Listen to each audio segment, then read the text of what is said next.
Hello এবার welcome to new mini blog. তো এবারে সরস্বতী পুজোটা একটু অন্য ধরনের, বাড়ি থেকে দূরে। এবার প্রথম বছর সরস্বতী পুজোয় বাড়ি থেকে অনেকটা দূরে। কেমন কাটলো চলো শেয়ার করি। কলেজে এসে দেখি সবাই শাড়ি পাঞ্জাবি পরে এসছে, একমাত্র আমি আর শ্রীজাই হচ্ছে এই হয়ে গেছে আর কি। তো যাই হোক, এখানে পুজোর সবকিছু তৈরি করা হচ্ছিল, আর এখানে এই তো এখন সবাই অঞ্জলিতে বসে গেছি। অঞ্জলি দেওয়া হয়ে গেলে এখানে সবাই লাইন দিচ্ছিল প্রসাদ নেওয়ার জন্য, আর আমরা ওখানে প্রসাদ নিয়ে নিচ্ছি। ছিল খিচুড়ি আর আলুর দম। দেন আমরা রুমের দিকে যাই, আর আসার সময় আমাদের চোখে পড়ে একটা বিয়ে বাড়ি। তো যাই হোক, এবার আমাদেরকে বেরোতে হবে রেডি হয়ে। তো এখানে আমি রেডি হয়ে সবাই মিলে বেরিয়ে পড়েছি। আমরা যাচ্ছিলাম কোথায় সেটা অবশ্যই দেখাবো। কলকাতায় যে সরস্বতী পুজোতে এত ভিড় হতে পারে আমার আইডিয়াই ছিল না।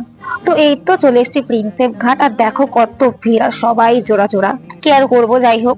তো এখানে প্রচুর ভিড় ছিল, আমরা প্রথমে ভেবেছিলাম তালাপড়তে যাবো, কিন্তু আমাদের আর যাওয়া হয়নি। তো তারপর আমরা চলে যাই একটু পাপড়ি চাট খেতে। দেন আমরা ফুল কিনে একটু ছবি তুলবো বলে তারপর আমরা চলে যাই বাবু ঘাটে সন্ধ্যা আরতি দেখার জন্য। এই নিয়ে আমার 3বার, আমি এর আগেও 2বার দেখেছি সন্ধ্যা আরতি, আমার খুবই ভালো লাগে এই জায়গায় আসতে। তারপর খাওয়া নিয়ে বাড়ির দিকে রওনা দিই, আর বাড়িতে আসার সময় একটা বিয়ে বাড়ি পাই। তো আমার সরস্বতী পুজোর দিনটা এইভাবে কেটেছিল, তোমাদের কেমন কাটলো অবশ্যই জানাবে। তো আজকে ভিডিওটা এইটুকুই, দেখা হচ্ছে অন্য কোনো ব্লগে, টাটা।